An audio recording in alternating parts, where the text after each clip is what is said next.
Hello friends, வணக்கம். இன்றைக்கு நான் செய்து காட்ட போகிற ரெசிபி மரவள்ளி கிழங்கு சிப்ஸ்.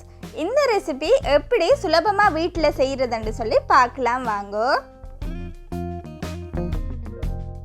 400 கிராம் மரவள்ளி கிழங்கு எடுத்திருக்கேன். இந்த மரவள்ளி கிழங்குன்ற மேற்பகுதியையும் அடிப்பகுதியையும் கட் பண்ணி அகற்றிடுங்கோ, அது தேவையில்லை.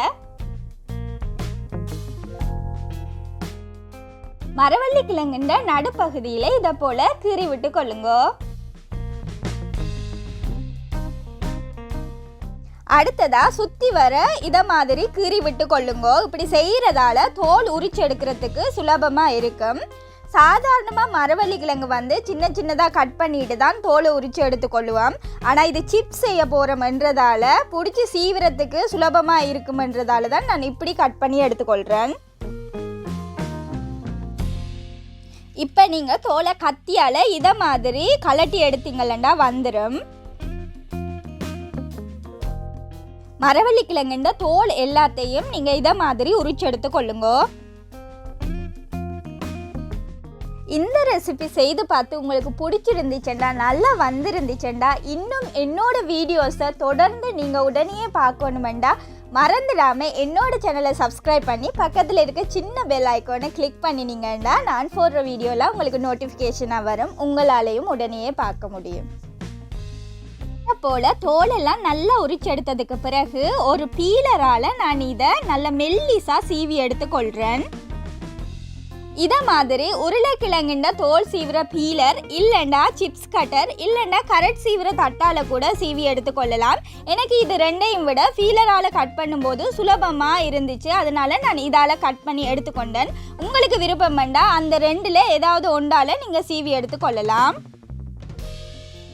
இந்த சேனல் உங்களுக்கு ஏதாவது ஒரு விதத்தில் உபயோகமாக இருந்துச்சுண்டா, பிடிச்சிருந்துச்சுண்டா மறந்துடாமல் உங்களோட ஃப்ரெண்ட்ஸ் அண்ட் ஃபேமிலிக்கு ஷேர் பண்ணுங்க. நீங்கள் எழுதுகிற ஒவ்வொரு கொமெண்ட்ஸும் எனக்கு இன்னொரு வீடியோக்கான ஊக்குவிப்பாக இருக்கும். அதனால மறந்துடாமல் உங்களோட கொமெண்ட்ஸை எனக்கு எழுதுங்க. இதை மாதிரி மெல்லிசாக சீவி எடுத்துக்கொள்ளுங்க. அடுத்ததா 1 டேபிள் ஸ்பூன் உப்பு எடுத்திருக்கேன். அதை அரை கிளாஸுக்கும் குறைவான தண்ணியில் நான் கரைச்சி எடுத்து வச்சுக்கொள்ள போகிறேன்.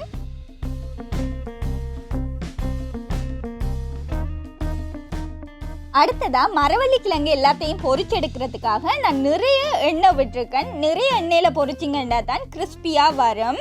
இந்த மரவள்ளி கிழங்கை நீங்கள் அப்படியே போடக்கூடாது, ஒவ்வொண்டா எடுத்து போடணும். மரவள்ளி கிழங்குல ஒற்ற தன்மை இருக்கிறதால கிழங்கு எல்லாத்தையும் ஒரேடியாக போட்டால் ஒன்றோட ஒன்று ஒட்டி பொறிபடாமல் இருக்கும். அதனால ஒவ்வொண்டா போட்டு பொரிச்செடுத்து கொள்ளுங்க. எண்ணெய் நல்லா சூடானதும் குறைவான தீயில வச்சு பொரிச்செடுத்து கொள்ளுங்க.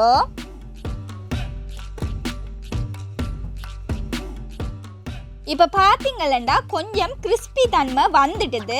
இந்த ஸ்டேஜில் நான் கரைச்சி வச்சுருக்க உப்பு கரைசலை எடுத்து அதில் 1 டேபிள் ஸ்பூன் போல் நான் இந்த எண்ணெயில் விட்டுக்கொள்ள போகிறேன்.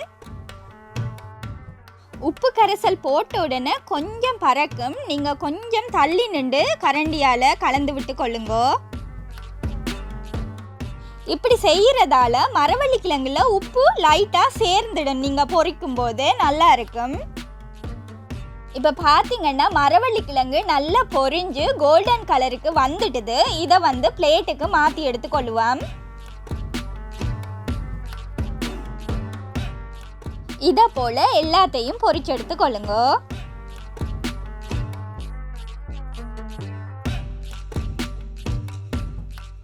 இந்த மரவள்ளி கிழங்கை இப்படியே கூட சாப்பிடலாம், நல்லா இருக்கும். ஆனால் கடையில் கிடைக்கிற மாதிரி சாப்பிடணுமெண்டா இதுக்கு மேலே சூட்டோடையே அரை டீஸ்பூன் உப்பும் அரை டீஸ்பூன் தனி மிளகாய் தூளும் போட்டு நல்லா தட்டி பிரட்டி எடுத்துக்கொள்ளுங்க. யாருக்கெல்லாம் மரவள்ளி கிழங்கு சிப்ஸ் பிடிக்கும்னு சொல்லி கமெண்ட்ஸில் சொல்லுங்கள். எனக்கு ரொம்ப ரொம்ப பிடிக்கும். இந்த மரவள்ளி கிழங்கு சிப்ஸ் தான் எங்களோட ஊர் இலங்கையில் அதிகமாக கிடைக்கும். தள்ளு வண்டியில் வச்சு விற்பாங்க. சாப்பிட்றதுக்கு அவ்வளோ கிறிஸ்பியாக அவ்வளோ டேஸ்ட்டாக இருக்கும். அதே டேஸ்ட்டில் இந்த சிப்ஸும் இருக்கும். கண்டிப்பாக செய்து பாருங்கள். செய்து பார்த்து மறந்துடாமல் எனக்கு கமெண்ட்ஸில் சொல்லுங்கள் எப்படி வந்துச்சுன்னு சொல்லி.